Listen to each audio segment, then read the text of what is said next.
And the reality is, and I'm not the only one, like every smart guy that trades these commercial mortgage bonds agrees with me that the policies in those Democrat-controlled cities and the outlook in many of the cities that I mentioned, Denver, St. Louis, Philly, Chicago is in serious trouble. Okay, that the outlook as well in those cities is negative. So the question is, how do you short them?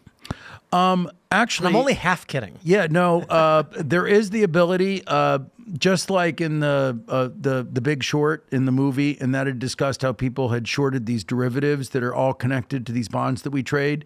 There is a market in the commercial mortgage-backed securities to short some of these structures that I'm trading right now. And some people, in fact, right now have very, very big shorts on. Some very big famous people are shorting the deals that have very heavy office concentrations. And they're betting that it's going to continue to get worse. So it's funny that you pointed that out. But what we've got, during the lockdowns in New York, these buildings became ghost towns, as it were. People weren't going to work, so the buildings were vacant, basically. For the smaller restaurants that were on the first floor of many of these taller buildings, maybe not even super tall, but maybe you get a building that's like 4 or 5 stories.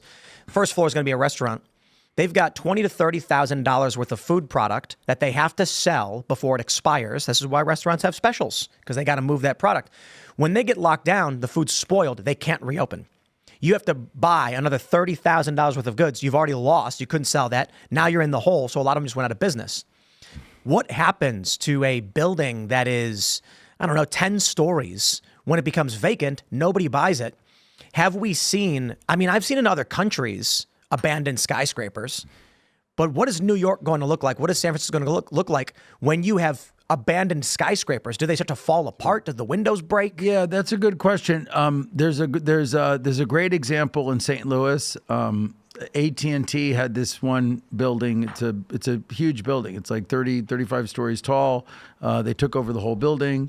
Their lease expired, and they said, you know what, we're gonna, someone owned the building, and I think they were leasing it, and then they said, we don't need the space. We're gonna consolidate somewhere else. They haven't been able to release the building. This building that was worth hundreds of millions of dollars, you know what it sold for several years ago? $5 million.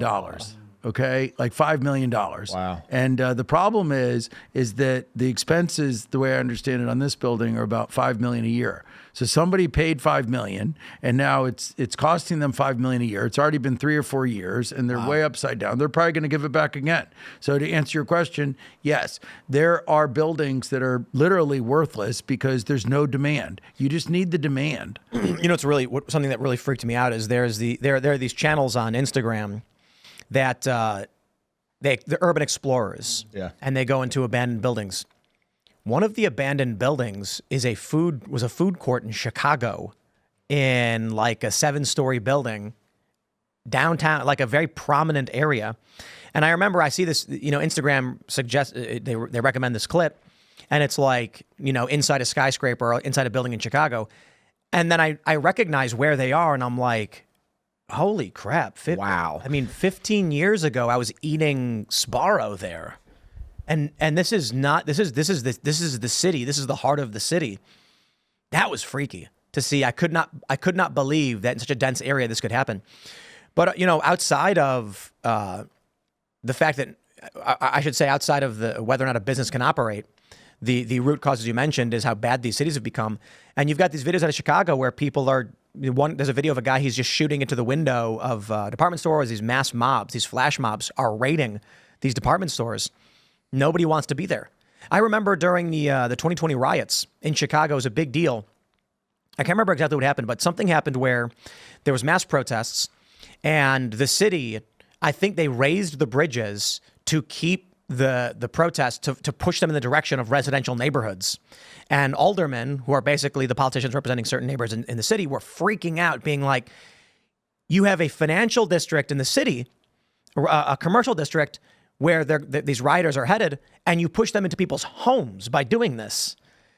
How could you even end up living in a residential area knowing that these kinds of things are happening? I'm glad I'm in West Virginia now. I'm glad I'm out of New York. But what happens next? I mean, Right. So Well, with everything you're seeing, what does happen next? Yeah, there's been your story is very similar.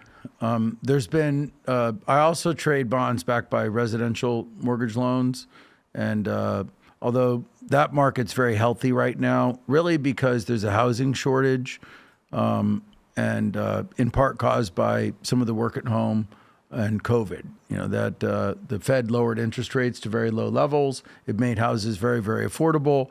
Most consumers have already refinanced their homes at all-time record low rates. That in part is actually making the housing shortage a little bit worse because people are very hesitant to move. Because if you move right now, your mortgage payment just to move into the same house will go up 30%. So forget about upgrading. So a lot of people don't really want to move. They're happy where they are. And that, you know, created less turnover. Buying and selling is what turnover is. And, but to talk about your story about how you made the decision to have a different life somewhere else, there's migration happening that also affects our analysis of what the commercial properties are worth. There's a lot of migration coming out of California, coming out of Illinois, coming out of the Northeast, and they're going to other states like Florida and Texas. And they're Democrats and Republicans that are migrating. So there's a big migration happening across the country right now. They're going, you know, some people are moving because of the taxes. The taxes are very high at the state level at some of these states. They're moving because of some of the policies that I talked about a little bit earlier. One of the best business guys in the world, Ken Griffin and Citadel. I mean, the guy trades 40% of every trade on the stock market right now. So he's built the best software in the world. It's usurped the New York Stock Exchange. I mean, like all these exchange. I mean, he is the exchange for the stock market in the whole world now. And he's created lots of other exchanges. He's built some of the most advanced technology. Illinois should be wrapping their arms around a successful guy like that. He's one of, you know, he doesn't have like a public stock to look at like Elon and these other guys, but I think he's for sure one of the richest guys in the world, very quietly, okay? That a state like Illinois and Chicago, they should be embracing an entrepreneur like that that's so innovative in finance, and they pissed him off.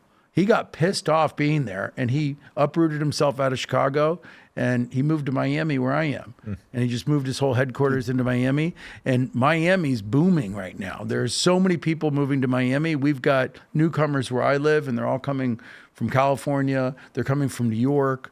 They're coming from Massachusetts, Maine, Connecticut. I mean, they're coming from everywhere. do these big migrations you're talking about, going to Texas or going to Florida, they look good right now. Do you see a potential for that kind of turning around and being a bad thing later on if people bring in their policies that they still vote the same way, or what are you seeing? Yeah, I mean, you know, these types of trends, when they start, they run for quite some time. So I don't really think that there'd be a lot of things that could change.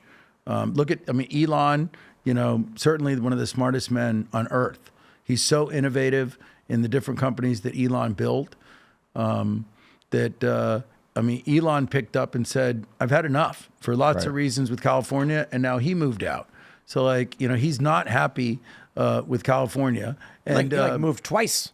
Yeah. Yeah, didn't he like move and move back? Yeah, and then I think he just moved the other headquarters, right? Yeah. He left And there actually, I mean, I would make a plea right now to Elon, and I'd ask Elon, because Elon had offered when Sound of Freedom came out, and Elon is an incredible advocate for free speech.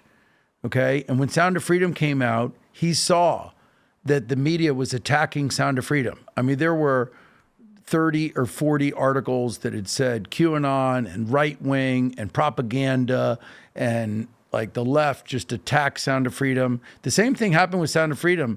The theaters were trying to block it. They were reducing the theaters, like what's happening to us right now. Elon saw that, and Elon Musk made a tweet, okay?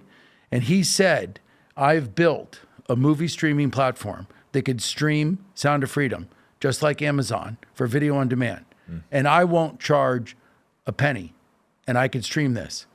And at that time, the producers, including my very good friend Sean Wolfington, who was one of the producers on Sound of Freedom, for whatever the reasons were, they decided not to do it. I would invite Elon right now. I mean, I'm the producer here, and tell him that when we end in our theaters, that we would love to work with X, a champion of free speech, and we could stream. This would be one of the first major feature films that we would stream on his platform. He did it for Walsh's movie on X. I think he's brought 1 or 2 documentaries now, and so we would love to work with him and have the video on demand and bring it through X.